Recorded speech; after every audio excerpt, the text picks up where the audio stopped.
me, my name's May, and this is a video tutorial on how to sew your own pajama pants with pockets. I've also included jump links in the description so you can ignore my talking and just get right into the tutorial if that's what you want to do. So I want to start this off by saying that you really can't beat taking a class. I learned how to do this at my local craft store, a U-Knit here in Toronto. If you live in the Toronto area, I highly recommend that class.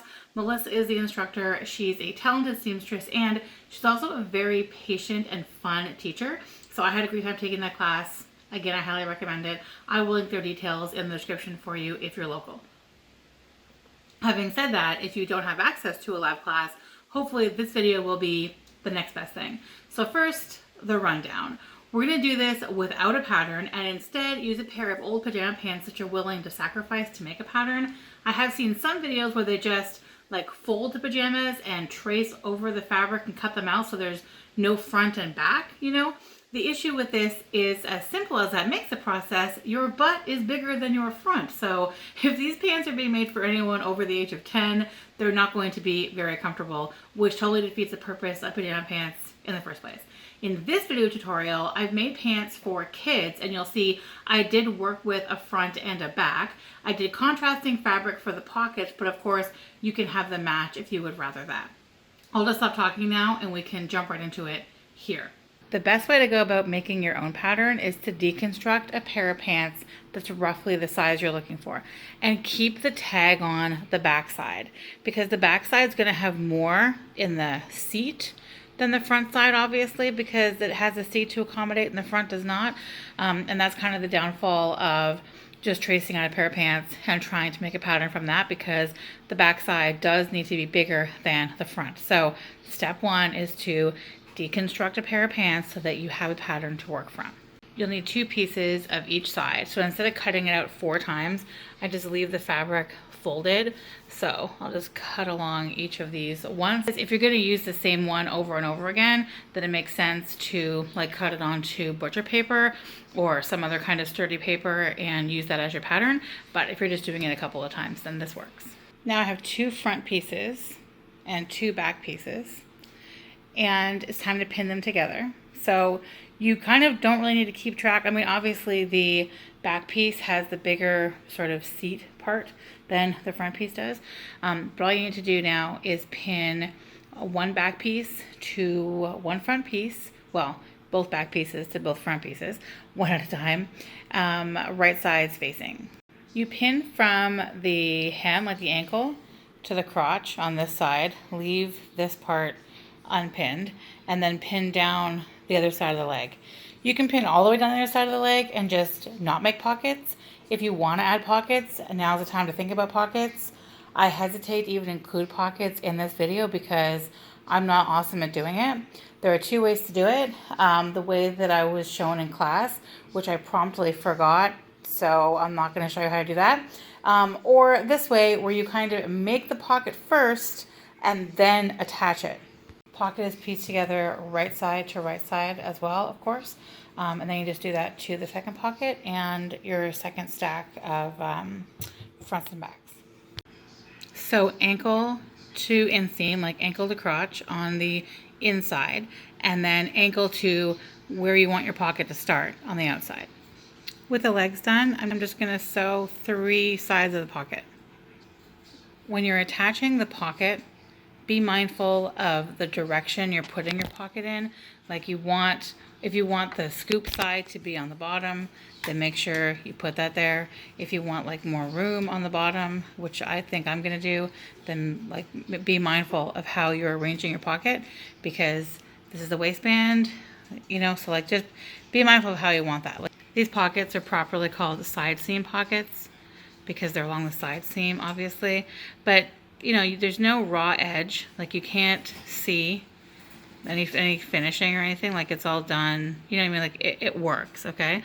And the way that is done, I have to tell you, I took this apart probably 2 or 3 times before I knew that I had got it right. And I know that it's a bit of a mess, but this way you can just kind of see that you're sewing right side to right side, but you're doing it like from the inside, if that makes sense.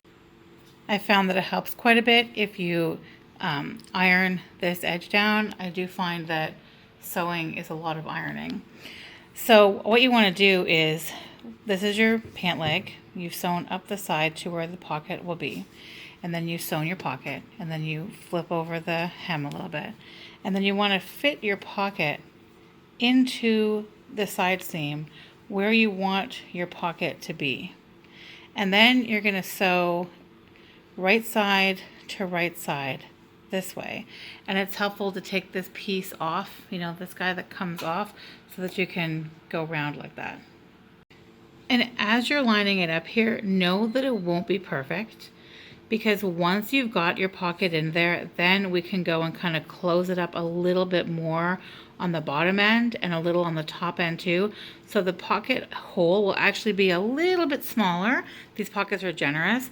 It'll be a little bit smaller, maybe an inch smaller, half an inch on each side, to make sure that you have secured this totally so there's no holes. So right now what I'm going to do is get as close to this line as I can and sew the right side to the very top. And then I'm going to do the same thing with the other side of the leg, and then I'll show you. This is after I've attached that first side of the pocket to the front of the pant leg.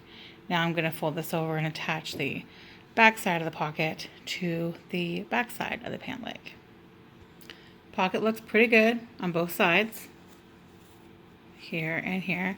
I'm not, you know, I'm new. This is like the third pocket. Well, the fifth pocket. Yeah, fifth pocket, third pair of pants I've ever put a pocket in. But I just wanted to show what I've learned. So now the bottom still needs to be dealt with because it does leave a bit of a hole. And of course, I have not done up to the waistband yet. So I'm just going to go inside out again, like back how it's supposed to be. And now you can just reinforce right up to the pocket, and then from the pocket up to the waistband, just obviously don't close up your new pocket. I'm also reinforcing just by like using my reverse function to go back and forth a couple of times at the top and bottom of the pockets to make sure we don't have any little holes. At this point, we've got two legs without the bum part sewn on either one. So two legs sewn up to the inseam on the inside and all the way along the outside on the outside. And if you pick to do pockets, then you've got finished pockets. And I mean, they should be like finished.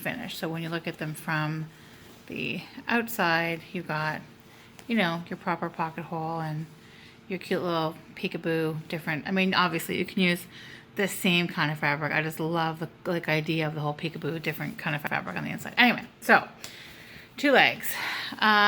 This part is arguably the weirdest / neatest / most magical part of making these pajama pants. One of these legs, doesn't matter which one, stays inside out. The other leg you turn right side out, and then you cram it into the other pant leg. So I'm going to leave this one inside out. I'm going to turn this one right side out, and then I'm going to slip it into this one so we have these pointy butt parts touching. So inside out, right side in. I'm going to put my arm in here to make it easy, and then slide this into this. Then with one leg in the other leg, you sew up this part right here. Okay, we need to pause here for a moment to make sure that that makes sense. You've got two legs with finished pockets, if that's what you pick to do, and they've been sewn from the ankle to the crotch on the inside and the ankle to the waist on the outside, minus the pocket, of course. And now you take one of these legs and turn it right side out and slip that leg into the other one, which I know sounds bananas, but that's how it works. And then you sew up the U shape for the inseam. And then you pull that leg out and you have a pair of pants. Just hem the ankles and finish up with the elastic waist. Depending how large or small your pants are, you are probably going to want to take off this thing so that you can get around those corners a little bit better. I will show you the elastic waist in just a second, but first I want to show you a blooper that I filmed earlier. This is what happens if you don't turn one of your legs right side out. So this is what happens if they're both either inside out or they're both right side in. Also, I wasn't going to show you this, but look what I just did. I mean, is that hysterical or what? One leg is inside out and the other leg is right side out. And like, really? Okay, so don't do that. So now onto the waistband. The waistband is almost exactly like the hem at the bottom, except you want to leave a little hole so you can insert your elastic, like to make the waistband. And you also want to make sure that it's wide enough to fit whatever elastic you have. My elastic is really thick and I sort of hate that, so I actually cut it in half widthwise so I wouldn't have to deal with it being so big. But the other thing that I did was I took a little square of the pocket fabric and I kind of picked one of the cute veggies and made that be a tag. So this is like the tag to show the back of the pants. Cute. So if you've ever, lost the drawstring out of your pants or the, drawstring on a hoodie or something, you've probably used a safety pin to snake it back through. So that's what I'm going to do. I'm just going to pop this through this hole and then just like this, and then turn the corner with it and then, gather it all up. Once you feed it all the way through, you just overlap the ends a little, maybe about an inch and a half or so. So you just overlap them like this and then sew over them like that.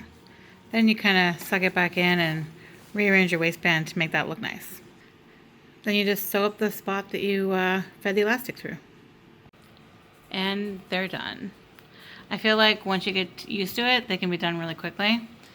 So the only kind of different things is I added this little tag and the pockets you can switch up to. So that's really fun. You can do it in like tacky fabric that doesn't match on purpose, or these are like kind of coordinating. I know the little lady that I made these for is gonna love the combo of the hedgehogs and the vegetables. Our little gift box for Chris's aunt and uncle and his cousins. I've got those pajama pants, more pajama pants, coordinating scrunchies to go with the pajama pants. And that's it. The more often you do this, the easier they will be and the faster you'll get them done. They make great gifts for pretty much everyone, and they're fun to make for yourself when you find comfy fabric and you want to make it into something that you will actually use. I will just mention that if you're going to make them a few times, or if you're going to do it again in the future, you can trace onto butcher paper or craft paper to use over and over. I had a really fun time making these, and they're so satisfying to do, especially for people who are new to sewing. Like, it's nice to be able to start, finish, and wear something all on the same day.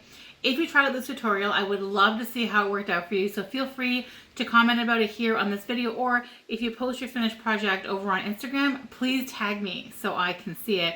If you're not already following me, I am Mrs. May Shank over there.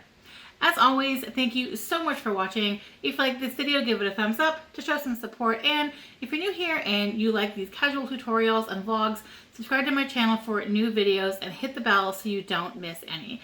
Thanks so much, guys. Bye.